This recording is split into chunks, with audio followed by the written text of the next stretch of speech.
In the late 8th century, a new threat appeared on the shores of Britain. They came from the north, fierce warriors in longships with dragon-headed prows.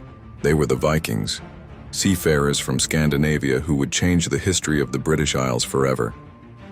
The story begins in 793, when raiders struck the monastery at Lindisfarne off the coast of Northumbria.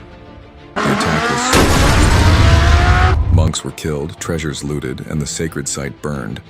For Christian Europe, it was a shocking moment. The age of the Vikings had begun. The Vikings were not just raiders, they were expert sailors and navigators. Their longships, sleek and shallow, could cross the open seas and slip up rivers with ease. This gave them the element of surprise.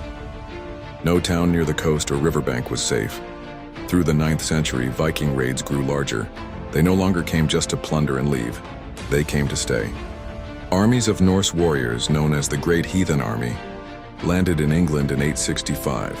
They swept across the land, capturing towns and kingdoms. The once powerful Anglo-Saxon kingdoms fell one by one. But not all submitted. In Wessex, King Alfred the Great resisted. After years of fighting, he struck back at the Battle of Edington in 878, forcing the Viking leader Guthrum to accept peace and even baptism. This marked the beginning of a divided England, part ruled by the Anglo-Saxons and part by the Vikings, known as the Danelaw. The Viking influence spread beyond warfare. They built towns, traded goods, and introduced their language and culture. Words like sky, knife, and husband in English come from Old Norse.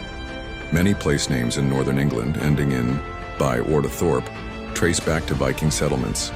Though feared as raiders, the Vikings were also farmers, traders, and explorers. They sailed as far west as North America, centuries before Columbus, and as far east as Constantinople. Their landings in Britain were just one part of a much larger story of expansion and exploration. By the 10th and 11th centuries, the Vikings were not just outsiders, they were rulers. In 1016, Canute the Great, a Viking king, ruled over England itself, uniting it with Denmark and Norway in a North Sea empire.